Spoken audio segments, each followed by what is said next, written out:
1 Samuel chapter 9 and let us read verses 3 and 4. సౌలు తండ్రి అయిన keys యొక్క గార్ధబములు తప్పిపోగా, సౌలు తండ్రి అయిన కీషు యొక్క గార్ధబములు తప్పిపోగా, కీసు తన కుమారుడైన సౌలును పిలిచి మన దాసులలో ఒకరిని తీసుకుని పోయి గార్ధబములను వెదుకుమని చెప్పెను. అతడు పోయి ఎఫ్రాయిము మన్యములో తిరిగి షాలిషా దేశమును సంచరింపగా అవి కనబడలేదు.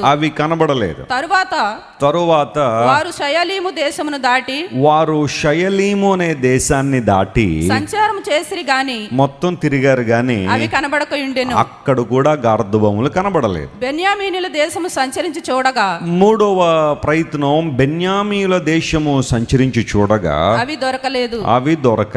చాలండి, ఈ మాటలు నాతో చదివారు మీరందరూ కూడా. 20వ వచనం కూడా చదవండి. అదే సమూయేలు మొదటి గ్రంథం 9వ అధ్యాయం 20వ వచనం కూడా చదువుదాం. 3 దినముల క్రిందట తప్పిపోయిన నీ గార్ధబములను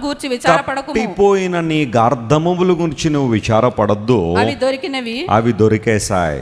స్తోత్రం చెప్పండి ఒకసారి, హల్లెలూయా. 3 దినాల క్రిందట తప్పిపోయిన గార్ధబములు ఏమైనాయి? దొరికినాయి. గార్ధబము కొంచెం అఫీషియల్గా ఉంది ఆ పేరు, మన వాడుక భాషలో గాడిదలు తప్పిపోయాయి.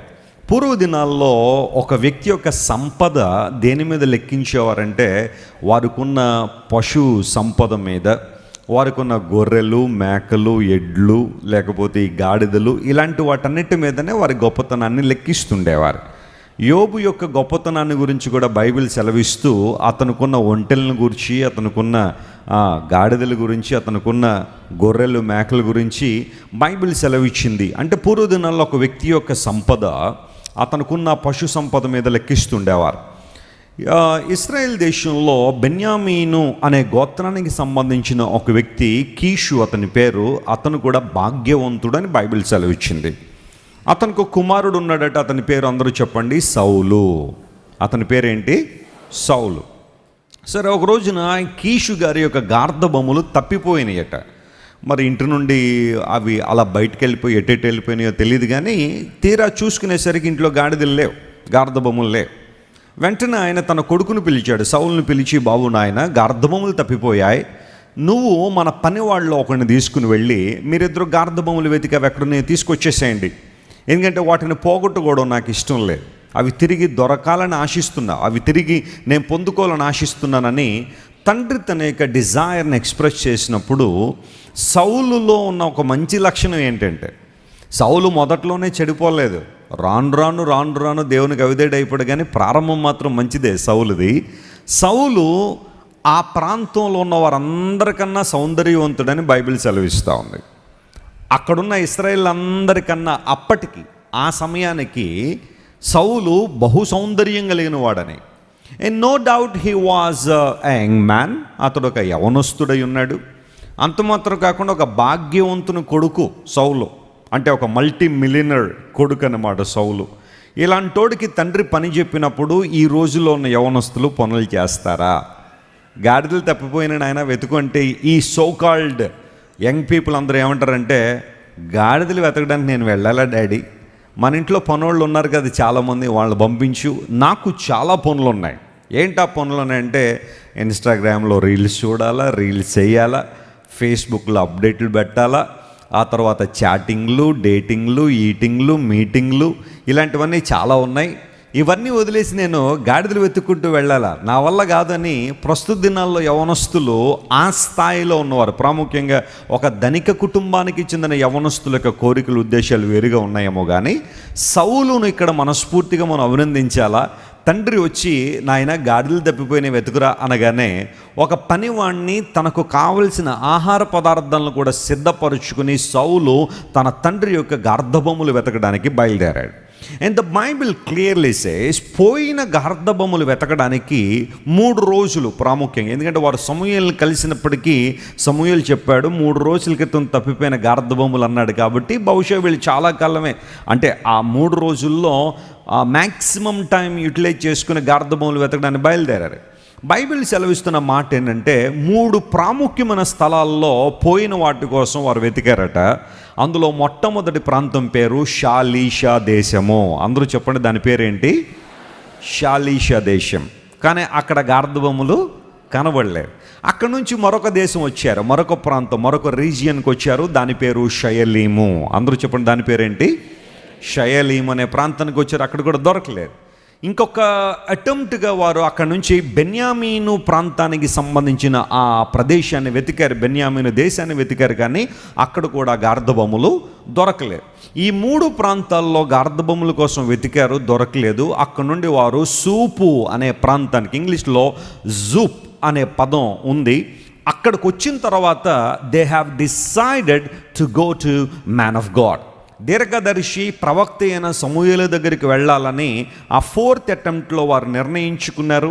వెంటనే సౌలు అన్నాడు, మరి సేవకుని దగ్గరికి ఒట్టి చేతులతో వెళ్ళలేం కదా అంటే, ఆ పనివాడు, సౌలు గారితో వచ్చిన ఆ పనివాడు ఎంత మంచోడంటే, అయ్యా నువ్వేం కంగారు పడద్దు, నా దగ్గర ఒక పావుతోలం వెండి ఉంది, దేవుని సేవకుని కలుసుకున్నప్పుడు అది ఇద్దాము, ఆయన దగ్గరికి వెళ్తే మన సమస్య పరిష్కారం దొరుకుతుందని చెప్పి వారు జాగ్రత్తగా ఆ ప్రాంతంలో ఒక ఊరికి వచ్చినప్పుడు అక్కడున్న స్త్రీలు సలహా చెప్పారు, సమూయేలు ఈరోజు ఇక్కడికి వస్తున్నాడు, ఆయనకు దీర్ఘదర్శి, ఉన్నత స్థలం ముందు బలి జరుగుతూ ఉంది, ఆయన మీకు దొరికినప్పుడే వెతకండి, త్వరగా వెళ్ళండి, మీరు కలుసుకుంటారనగానే వీరు వెళ్ళి సమూయేలును కలుసుకోగానే సమూయేలు చెప్పాడు, తప్పిపోయిన గార్ధబొమ్మల కోసం మీరు విచారణ చేయొద్దు, అవి ఆల్రెడీ ఏమైనాయి, తమ మార్గంలో తమ ఇంటికి వెళ్ళిపోయినాయి, అవి దొరికేశాయి, మీరు ఇంకా వాటి గురించి ఆలోచన చేయొద్దని సమూయేలు వారు వేటి కోసం అయితే వెతుకుతున్నారో అవి కరెక్ట్ దారిలోనే ఇంటికి వచ్చాయని ఒక చక్కని సందేశం ఇక్కడ ఇచ్చాడు. ఇది మనం ఆ 9వ అధ్యాయంలో మనం చదువుకున్న విషయాలే,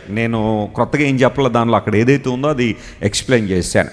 ఇప్పుడు చాలా జాగ్రత్తగా గమనించండి, దీనిలో మనం నేర్చుకునే ఆధ్యాత్మిక పాఠాలు ఏంటంటే, బైబిల్ గ్రంథం ఒక చరిత్రకు ఆధారమైంది అయినప్పటికీ కూడా దానిలో ఒక్కొక్క మాట, ఒక్కొక్క కాంటెక్స్ట్ మనం చదువుతుంటే ఒక్కొక్క ప్యాసేజ్లో మనం నేర్చుకోవాల్సిన చాలా శ్రేష్టమైన విషయాలు అక్కడ ఉన్నాయి. చూడండి, కీషు యొక్క గార్ధబొమ్మలు తప్పిపోయాయి, అతని సంపద పోయింది, అతనికి సంబంధించినవి దొరకట్లేదు, అవి తప్పిపోయినట్టుగా లేఖనాల్లో మనం చూస్తున్నాం. ఈరోజు మన జీవితాల్లో కూడా, బహుశా దేవుని మందిరంలో కూర్చున్న మన జీవితాల్లో కూడా కీషు ఏ విధంగా గార్ధబొమ్మలు పోగొట్టేసుకున్నాడో మనం కూడా బహుశా కొన్నింటిని పోగొట్టేసుకుని దేవుని సన్నిధిలో కూర్చున్నామేమో, వాటిని వెతుకుతూ దేవుని సన్నిధికి వచ్చామేమో. కొంతమంది బహుశా, అయ్యా ఒకప్పుడు ఆరోగ్యం చాలా బాగుండేదండి, ఇప్పుడు